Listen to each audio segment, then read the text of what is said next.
칠순이 넘은 한어머니가 있습니다. 아들에게서 연달아 5통의 전화를 받았습니다.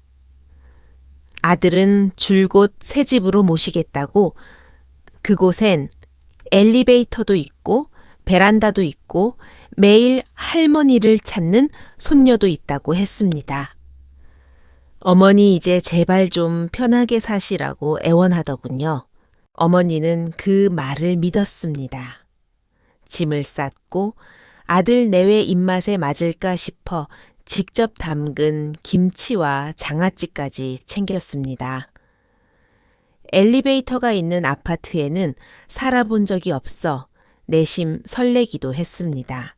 하지만 아들의 집에 발을 들이자마자 어머니는 창고 같은 방을 배정받았습니다. 식탁 위에서 오가는 대화는 온통 옛날 집을 어떻게 처분할지에 대한 암시뿐이었습니다. 그러다 우연히 화장실에서 아들 부부의 대화를 듣게 되었고 잔인한 진실을 마주했습니다. 그 자리에서 소란을 피우는 대신 어머니는 냉정하게 집을 나왔습니다. 그리고 집으로 돌아와 눈물을 머금고 경찰에 신고했습니다. 효도인 줄 알았던 그 초대가 실은 끔찍한 계산속이었다는 것을 알았으니까요. 마음이 한번 틀어지면 노인은 계속 참아야만 할까요? 당신이라면 어떻게 하시겠습니까? 행복한 노후의 길에 오신 것을 환영합니다. 이것은 단순히 전화 한 통의 문제가 아닙니다. 모든 부모가 언젠가 마주할 수도 있는 인간 본성에 대한 시험대입니다. 오늘의 이야기를 꼭 끝까지 들어주시기 바랍니다. 제 이름은 김선자 가명 올해 70입니다. 서울 변두리의 4층짜리 낡은 빌라에 삽니다. 엘리베이터도 없고 경비실도 없습니다. 여름이면 부엌은 찜통처럼 덥고 화장실 병이 커버는 3년째 덜 거덕거리는데 고치기도 귀찮아 그냥 둡니다. 늙으면 몸 굴리는 것도 힘들고 마음도 무언가를 기대하기엔 지치더군요. 남편 박영감 말 맞다나 그저 하루하루 버티며 사는 것. 그게 전부였습니다. 그런데 70년을 살면서 큰아들 민호가 그렇게 다정하게 말하는 건 처음 들었습니다. 제 마음이 참 야속하게도 그 목소리에 또 사르르 녹더군요. 첫 번째 전화가 온 날 저는 부엌에서 무국을 끓이고 있었습니다. 가스레인지 위에서 갈비탕이 보글보글 끓으며 하얀 김을 내뿜고 있었지요. 땀이 목덜미를 타고 흘러내리는데 칼질하던 손을 멈추고 전화기를 어깨에 끼운 채 받았습니다.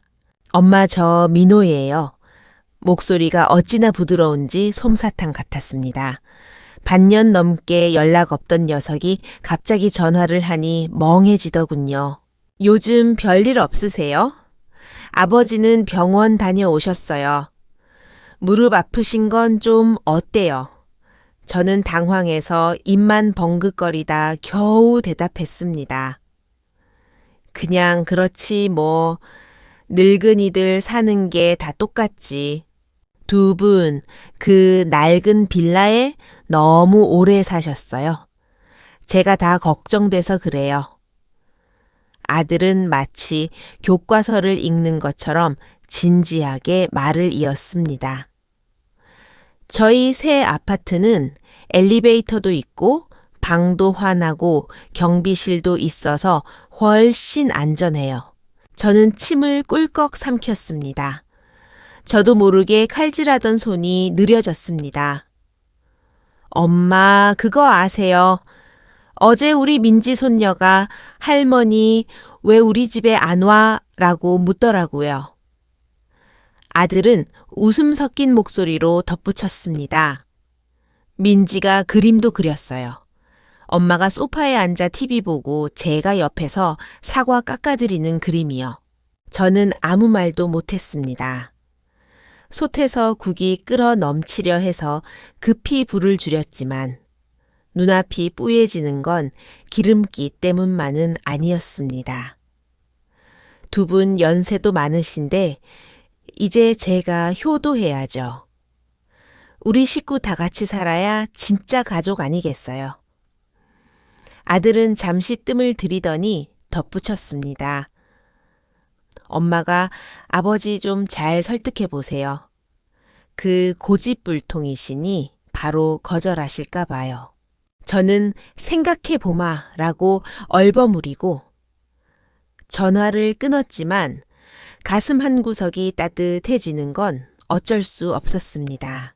두 번째 전화는 다음 날 오후 빨래를 걷고 있을 때였습니다. 엄마 예전에 베란다에 꽃 키우고 싶다고 하셨던 거 기억나요? 아들이 물었습니다. 우리 새집 베란다가 공원 쪽이라 햇볕이 끝내줘요. 거기다 제라늄이랑 철쭉 화분 놓으면 정말 예쁠 거예요. 심장이 쿵 내려앉았습니다. 네가 그런 걸 다 기억하니? 당연하죠. 그리고 아버지는 녹차 좋아하시잖아요. 제가 좋은 닭이 세트 하나 봐둔 거 있어요? 주말에 같이 차 마셔요. 말이 너무 매끄러워서 마치 대본을 외운 것 같았지만 저는 속고 싶었습니다. 두 분 힘들지 않게 이사 짐센터 불러서 싹 정리해 드릴게요. 몸만 오세요. 한 번에 끝내야죠. 너무 서두르는 거 아니니. 제가 조심스레 묻자 아들은 이미 예상했다는 듯 답했습니다. 엄마 연세도 있으신데 더 미루면 안 돼요. 한 번에 합쳐야 다들 편하죠. 옆에서 화분에 물을 주던 남편 박영감은 못 들은 척했지만 물조리개를 쥔 손이 미세하게 떨리는 게 보였습니다. 세 번째 전화는 더 급하게 걸려왔습니다. 아들은 볕이 제일 잘 드는 방을 비워뒀다고 했습니다. 허리 안 좋은 우리를 위해 메모리 폼 베개도 샀다더군요.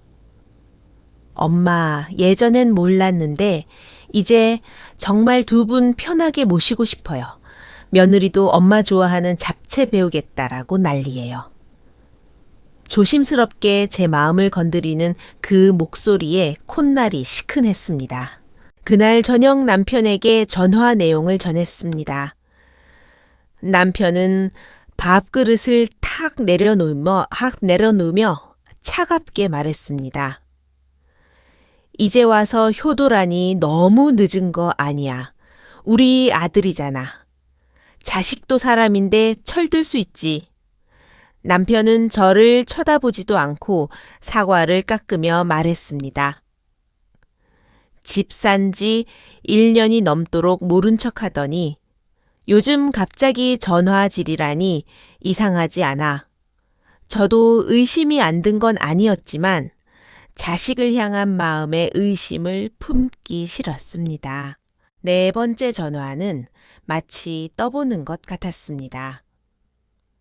엄마 그 빌라는 나중에 전세 줄 거예요. 아니면 파실 거예요. 아주 가볍게 묻더군요. 그냥 물어보는 거예요. 비워두기 아까우니까. 가슴이 철렁했지만 애써 태연하게 대답했습니다. 아직 거기까진 생각 안 해봤다. 이사가 결정되면 빨리 처리하는 게 좋아요. 제가 뒤처리도 알아봐 드릴게요. 전화를 끊고 나니 가슴이 답답했습니다. 그날 밤 남편은 창밖의 어두운 밤하늘만 바라보며 이를 악물고 말했습니다. 사람 마음이 삐뚤어지면 입에 발린 소리도 소용없어. 다섯 번째 전화는 금요일 저녁이었습니다. 아들은 더 이상 돌려 말하지 않았습니다. 저 휴가 냈어요. 이번 주말에 모시러 갈게요. 박스 3개 가져가서 짐 싸드릴게요. 환경 바꾸면 모든 게 좋아질 거예요. 저는 당황해서 아버지랑 상의해봐야 라고 했지만 아들은 막무가내였습니다. 엄마, 제발 고집 좀 부리지 마세요. 늙으면 자식 말 듣는 게 순리예요. 그때 남편이 제 손에서 전화기를 낚아채듯 가져갔습니다. 민호야, 휴가 내지 마라. 할 말이 있다. 남편의 목소리는 서리빨 같았습니다. 우린 이사 간다고 한 적 없다. 네가 효도하겠다는 건 고맙지만 우리 거취를 왜 네가 결정하냐. 아니, 아버지, 제 뜻은 그게 아니라. 아니긴 뭐가 아니야. 내 눈에 흙 들어가기 전엔 이 집 문서 못 내놓는다. 헛물켜지 마라. 남편은 전화를 끊고 방으로 들어가 버렸습니다. 저는 멍하니 식탁에 앉아 식어버린 국그릇만 바라봤습니다. 아들이 변한 걸까요? 아니면 원래 저런 놈이었는데 제가 몰랐던 걸까요? 전화기 너머 목소리는 달콤했지만 제 마음은 점점 차갑게 식어갔습니다. 다음 날 아침 남편이 꼬깃꼬깃한 종이 한 장을 식탁 위에 던졌습니다. 이것 좀 봐라. 재개발 공고문이었습니다. 도시정비사업 실시, 공고본 구역, 낡은 빌라 4개동 포함, 보상금 예상액 가구당 8억 원 이상, 이주비 별도 지원, 손이 떨렸습니다. 이걸 당신이 어떻게 알았어요? 동사무소 가서 물어봤지. 그랬더니 담당자가 그러더군. 민호 녀석이 2주 전에 이미 다녀갔다고. 남편의 목소리가 돌처럼 딱딱했습니다. 와서 소유권 확인하고 보상 절차 묻고 대리인이 진행하려면 위임장이 필요한지까지 꼬치꼬치 캐묻고 갔다더라. 공고문이 바닥으로 팔랑거리며 떨어졌습니다. 5통의 전화, 엄마 사랑해요. 고생하셨어요. 하던 그 말들이 전부 설탕 바른 칼날이 되어 심장을 후벼 봤습니다.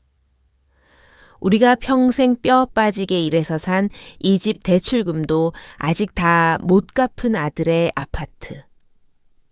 녀석은 우리 안위보다 이 낡은 집의 몸값이 더 중요했던 겁니다.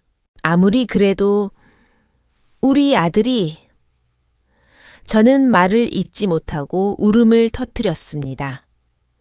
가서 밥이라도 따뜻하게 해주고 싶었는데 철든 줄 알았는데 남편은 눈을 감은 채 지친 목소리로 말했습니다.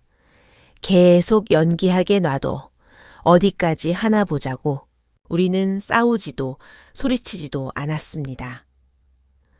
묵묵히 인감도장 등기권리증 통장을 찾아 금고에 넣고 테이프로 칭칭 감아 숨겼습니다.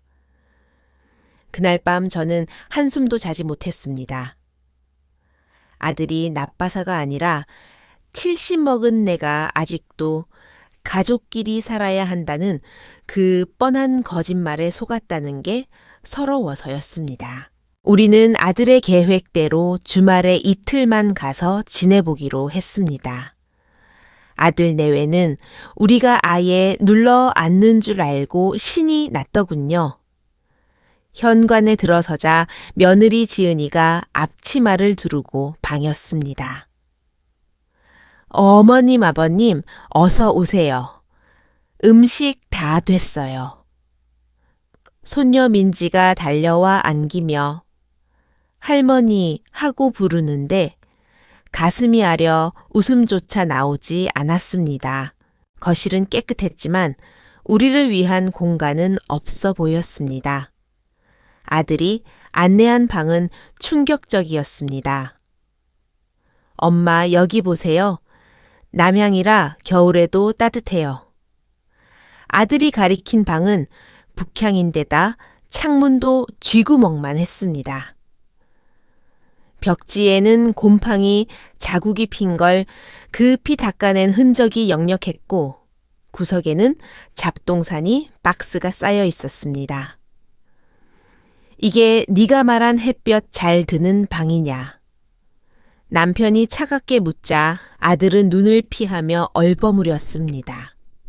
아, 오전엔 해가 들어요. 오후엔 시원해서 노인들 지내기 딱 좋죠. 점심상에는 갈비찜 잡채, 닭볶음탕 등 남편이 좋아하는 음식이 가득했습니다. 어머님, 제가 인터넷 보고 열심히 배웠어요. 입에 맞으실지 모르겠네요. 며느리가 살갑게 굴었지만 바바리 모래알 같았습니다. 식사 도중 아들이 본색을 드러냈습니다. 엄마 진짜 두 분 여기 오시니까 마음이 놓여요. 그 낡은 빌라는 제가 아는 부동산 통해서 빨리 처리해 드릴게요. 남편이 씹던 밥을 삼키며 물었습니다. 처리 어떻게 처리한다는 거냐? 아니 절차 복잡하니까 제가 대신 뛰어드리면 편하시잖아요. 남편은 숟가락을 내려놓았습니다. 방 정리도 안 해놓고 우리를 불렀냐? 애초에 같이 살 생각은 있었던 거냐? 분위기가 싸해지자 며느리가 끼어들었습니다.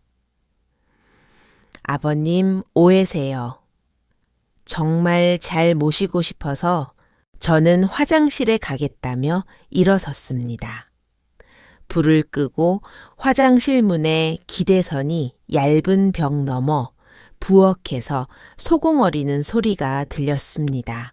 자기야 이번에 확실히 해야 해. 저 노인네들 직접 도장 찍으러 다니게 하면 늦어. 며느리. 알았어. 아까 말 꺼내봤는데 안 넘어오시네. 엄마는 마음 약하니까 민지시켜서 조르면 될 거야. 아들, 오늘 위임장 받아낸다며 지금 놓치면 재개발 보상금 우리 맘대로 못해. 빨리 서둘러. 저는 입술을 깨물어 피가 날 정도로 참았습니다. 가슴이 터질 것 같았습니다. 물을 내리고 다시 식탁으로 돌아갔습니다. 생각 좀 해보마. 수십 년 산 집인데 하루아침에 정리하기가 쉽지 않구나. 제가 침착하게 말하자 아들 얼굴이 굳어지더군요. 아들은 기어이 서류 봉투를 꺼냈습니다. 이거 구청에서 준 동의서예요. 미리 받아두는 거니까 사인만 해주세요. 남편은 쳐다보지도 않고 말했습니다. 우리 일은 우리가 알아서 한다. 그날 우리는 짐을 챙겨 나왔습니다. 아들은 억지 미소를 지으며 배웅했지만 베란다에서 우리를 내려다보는 그 눈빛이 소름 끼치게 차가웠습니다. 재개발 보상 공고가 난 다음 날 아들에게 전화가 왔습니다. 남편이 스피커폰으로 받았습니다. 공고문 봤다. 할 말 있으면 해라. 아, 아셨어요. 그럼 더 잘 됐네요. 보상금 신청 복잡하니까 제가 위임장 가지고 갈게요. 제가 다 알아서. 네가 왜 알아서 해? 남편이 소리쳤습니다. 아들은 당황하더니 목소리를 높였습니다. 제가 휴가 내고 갈 테니까 도장 준비해 두세요. 오후 2시 아들 부부가 찾아왔습니다. 식탁 위에 위임장을 들이밀더군요. 여기 도장만 찍으시면 돼요. 저희가 다 처리할게요. 남편이 코웃음을 쳤습니다. 우리 아직 안 죽었다. 왜 우리 재산을 네가 관리해? 며느리가 울상을 지으며 말했습니다. 아버님, 저희는 다 두 분 편하시라고? 그만해라. 제가 끼어들었습니다. 우린 너희한테 맡길 생각 없다. 아들이 윽박질렀습니다. 엄마, 이 절차 노인네들이 어떻게 알아요? 그러다 보상금 못 받으면 어쩔 거예요.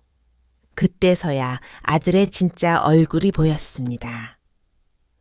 탐욕으로 일그러진 낯선 남자의 얼굴이요. 남편이 벌떡 일어나 현관문을 가리켰습니다. 나가, 당장 나가.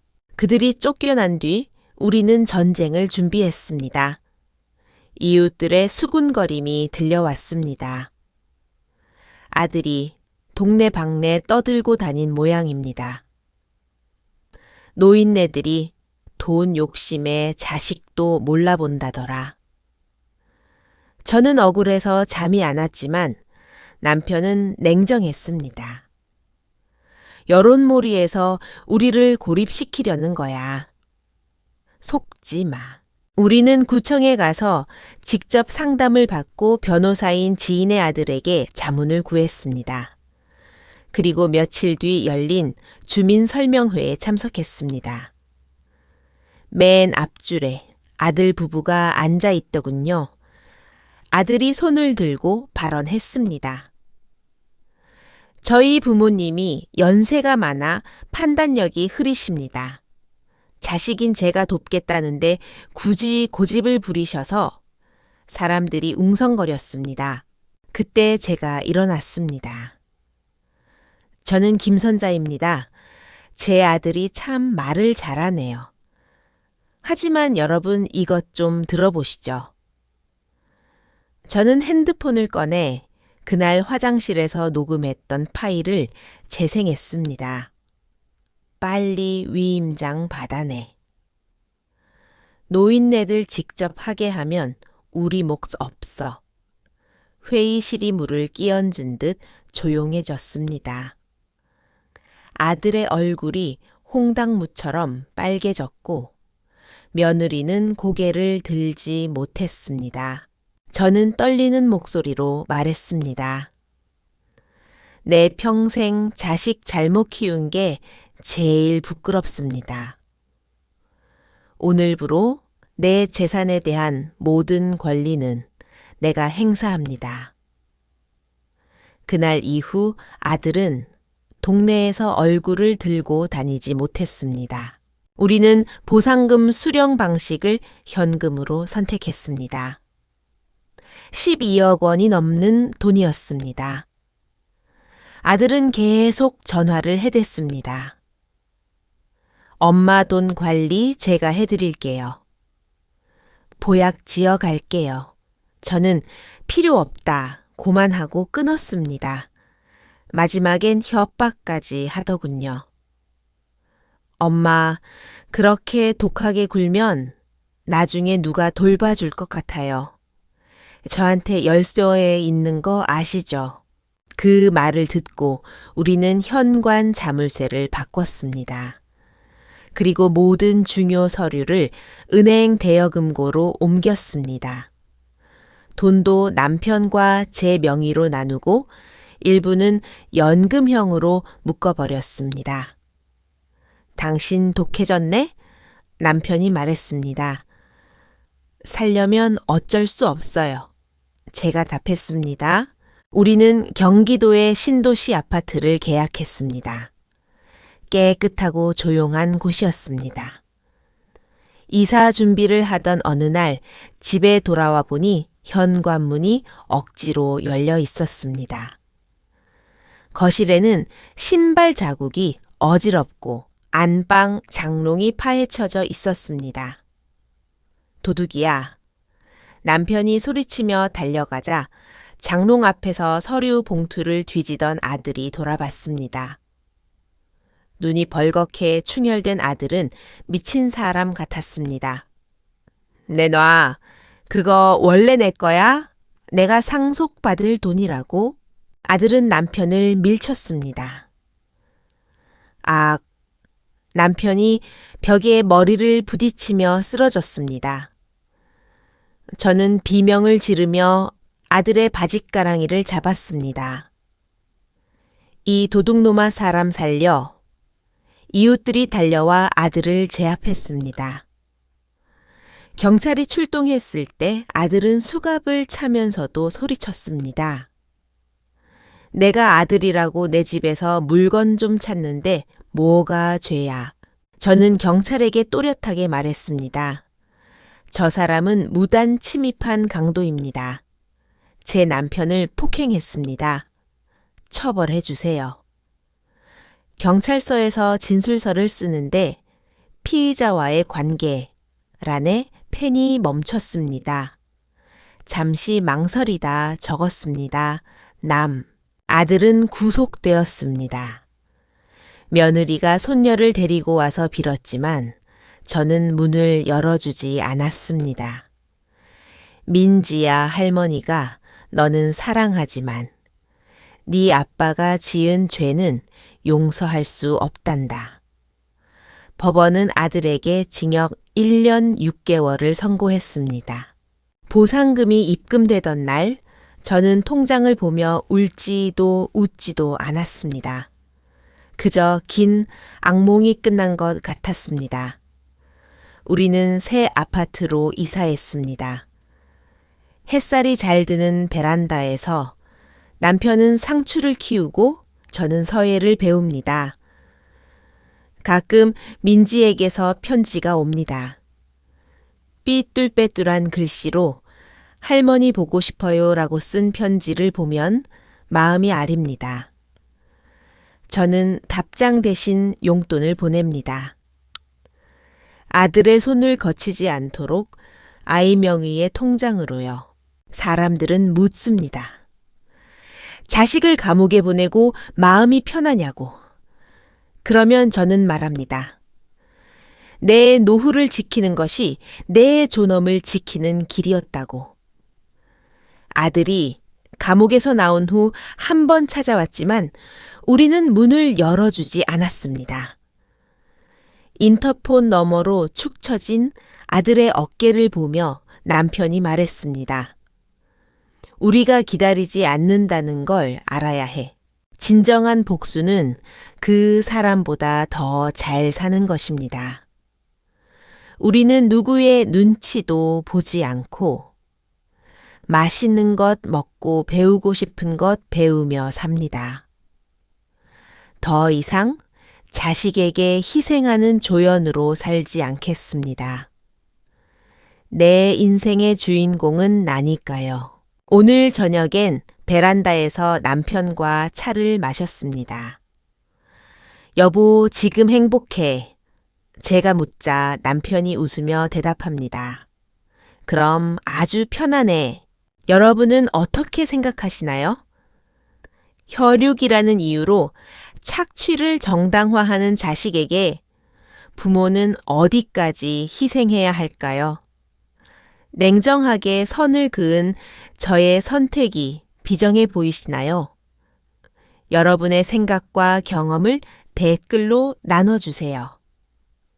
이 이야기가 도움이 되셨다면 구독과 좋아요 부탁드립니다. 감사합니다.